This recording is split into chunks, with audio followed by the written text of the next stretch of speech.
सभी भाई बहनों को जय मसीह की। परमेश्वर की महिमा हो। आज का वचन का विषय, बाइबल को समझना इतना अधिक कठिन क्यों है। बाइबल को समझना अत्यंत महत्वपूर्ण इसलिए है क्योंकि बाइबल परमेश्वर का वचन है। जब हम बाइबल को खोजते हैं तब हम हमारे लिए दिए हुए परमेश्वर के वचन को पढ़ते हैं। इसकी तुलना में और अधिक क्या महत्वपूर्ण हो सकता है कि ब्रह्मांड के सृष्टिकर्ता के पास हमारे लिए कहने के लिए क्या है। हम बाइबल को समझने का प्रयास ठीक उसी कारण से करते हैं जिस तरह से एक व्यक्ति एक अपने प्रियतम की ओर से प्राप्त प्रेम पत्र को समझने का प्रयास करता है। परमेश्वर हमसे प्रेम करता है और चाहता है कि हमारे साथ अपने संबंध को पुनर्स्थापित अर्थात बहाल करे। मत्ती 23 अध्याय का 37।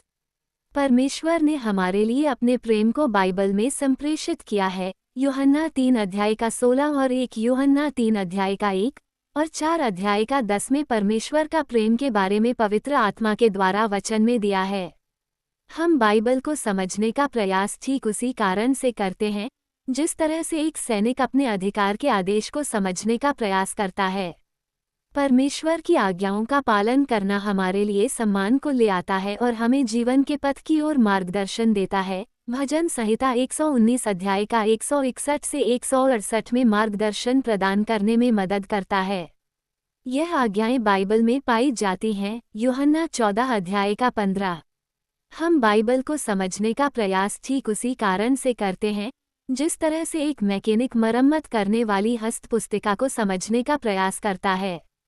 इस संसार में बातें उल्टी होती चली जाती हैं और बाइबल न केवल समस्या पाप का उपचार प्रदान करती है अपितु इसके समाधान मसीह में विश्वास की ओर संकेत देती हैं। क्योंकि पाप की मजदूरी तो मृत्यु है परंतु परमेश्वर का वरदान हमारे प्रभु मसीह में अनंत जीवन है। रोमियो 6 अध्याय का 23। हम बाइबल को समझने का प्रयास ठीक उसी कारण से करते हैं जिस तरह से एक गाड़ी का चालक यातायात के संकेतों को समझने का प्रयास करता है। बाइबल हमें हमारे जीवन में आगे की ओर बढ़ने के लिए पथ के ऊपर सुरक्षा और बुद्धि को दिखाते हुए मार्गदर्शन प्रदान करती है। भजन संहिता 119 अध्याय का 11 और 105। हम बाइबल को समझने का प्रयास ठीक उसी कारण से करते हैं जिस तरह से एक व्यक्ति तूफान से भरे हुए मार्ग में होते हुए मौसम संबंधी जानकारी को समझने का प्रयास करता है। बाइबल भविष्यवाणी करती है कि अंत के समय कैसा होगा। ये शीघ्रता से आ रहे दंड के प्रति एक सशक्त चेतावनी देती है। मत्ती 24 अध्याय 3 से 28 तक बताया गया है और बताती है कि इससे कैसे बचा जाए। रोमियो 8 अध्याय का 1। हम बाइबल को समझने का प्रयास ठीक उसी कारण से करते हैं जिस तरह से एक उत्सुक पाठक अपनी पसंद के लेखक की पुस्तकों को समझने का प्रयास करता है।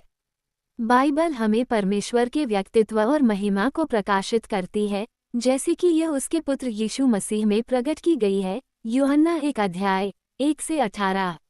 जितना अधिक हम बाइबल का अध्ययन करते और इसे समझते हैं उतनी ही अधिक हम इसके लेखक की घनिष्ठता में बढ़ते चले जाते हैं।